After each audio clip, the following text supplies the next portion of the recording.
Good morning, Scotland. Good morning, social media land. I hope you're well. Apart from being more than reasonably active on Instagram, I troll TikTok for interesting videos about pro-independence and everything now to do with Ukraine, the refugee situation, and so forth.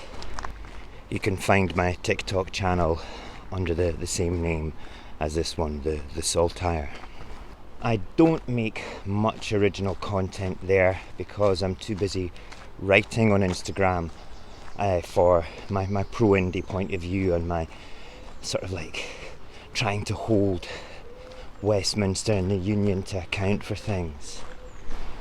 So most of my content there is duets, but occasionally I come across an amazing video, and the one that follows this introduction is by an account called Joe Politics. Now, you may know Joe Politics or Joe News from Facebook and from YouTube and things. They do excellent reports, unbiased and balanced, quite gritty about things, and this one in particular really struck home hard for me.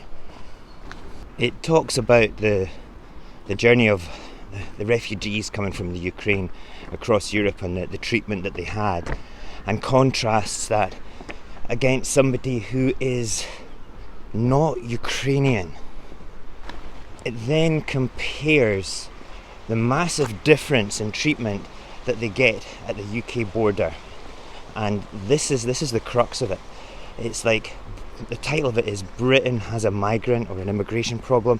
Britain has. And you have to remember, right now, Scotland is getting lumped in with that as well. So please watch the video to the end. Watch the report from the incredible Joe Politics. Follow them on TikTok if you wish. Give me a follow on TikTok too if you wish. And watch to the end and come back and listen to my commentary after the report. They let us stay there for 3 days, waiting for the bus in their house, giving food and everything that we needed. Everything is here is a human. Why for me staying where I'm from Ukraine, stay in hotel. I'm from Ukraine, stay a best good, a fit, best food. And we eat it like this. The UK has a problem with migrants. Of the 22,000 Ukrainians who have so far applied for a British visa, fewer than 1,000 of them have been accepted. And while Boris Johnson can proclaim that the UK is one of the most welcoming nations to people fleeing the Russian invasion, the truth is we're turning them away at the border. Here on the Calais beachfront is as close as many of these Ukrainians will ever get to Britain, just 20 miles in that direction. I'm Osachuk Tanya. I'm from Ukraine, Chernivtsi, and I'm 26 years old. And Tanya, how did you end up here in Calais? I went to Romania. We crossed Romanian border from my place, and then we stayed there for 3 days, and because there was bus after 3 days to UK.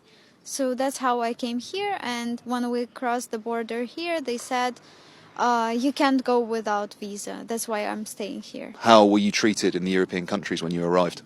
We are treated good. A lot of people are helping with food, with clothes, with where to stay. Romania, they let us stay there for 3 days, waiting for the bus in their house, giving food and everything that we needed. They helped us a lot. The UK's immigration policy is actually quite fair, in that it's hostile towards anyone trying to enter the UK. Speaking to refugees of colour here in Calais, they're confused about the way the Ukrainians have been treated. They've been assisted throughout their journey through Europe. Hostels paid for by the taxpayer, volunteers assisting to drive them anywhere, donating food, clothes, water, medicine. Whereas they're chased around. They face discrimination at every step. And the crossings they have to make to enter the UK, well, they're potentially life-threatening. I'm going to England, but this is very difficult. I can't go into England, but this is my hope. I can't stay here. I can't live in foreign French. I want to go to England. I need to die, but not go and live in this town. In France, I know what I'm not eating, I know eating. I stay my friend in this fire. I in cold, I can't sleep. I can't eat. I can't anything. I can't do anything. I can't flee, find me human and stay like animal. I can't do anything. I can't see doctor. I can't see police. I'm difficult here. Here is very tight. I'm very tight. This is serious. I'm sorry, but my language is very broken. But I can't stay in Europe.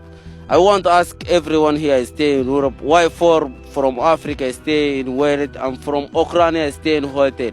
Why for? Everything is here is a human.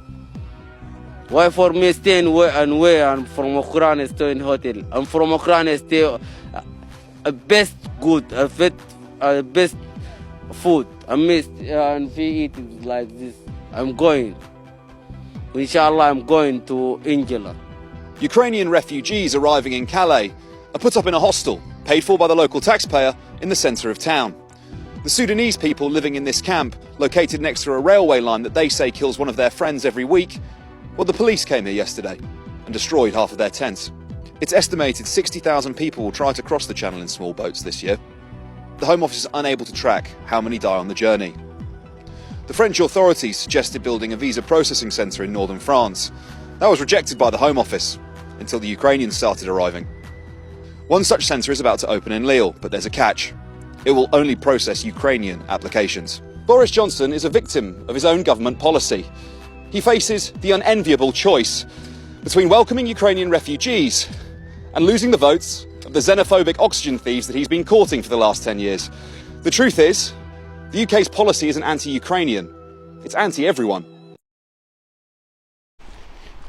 Scotland has a massively different outlook on what's going on with refugees, not just Ukrainian refugees, but refugees from all countries, not just white refugees, not just white refugees. I'm saying that twice because it's really, really important for you to understand that we are not biased in this concept. But our hands are completely tied. We can't do as much as we would want to do. And this is tragic because there are people dying, people that are being made homeless, people that have made a dangerous journey out of a country that has been invaded to try and find some compassion within the UK, to reunite with family members here, and it's just being made so difficult for them. Do you think that maybe if we were our own nation, that just maybe we would do things differently? I really think that we would do things differently. I really think that we would do things properly and to benefit those that were in need, especially, things like if we were involved in the invasion of Iraq, which we were, okay, and the invasion of Afghanistan, which we were, that perhaps maybe the displaced people caused by our actions we bear a little bit of responsibility upon. And that little bit of responsibility is just being swept to the side by those at Westminster. Priti Patel should be utterly, utterly ashamed of herself. I mean, she really, really should, considering her background and where she comes from. 50 orphans were brought into Edinburgh from a region of the Ukraine that speaks Russian, that's more of a Russian-speaking part. The orphans, kids without parents. These children, completely displaced from their homeland, completely and utterly awash with anxiety and fear in a country where not many people speak their language, have been brought to us. And the Russians and the Russian-speaking community of Edinburgh have rallied round and met them to give them comfort. I find that amazing. We care, and we want to care, and we want to do the right thing, but we can't do it while we're shackled to the union. This is just another example of why we need to move away from them. We really, really do. Thank you for listening. Goodbye and good luck.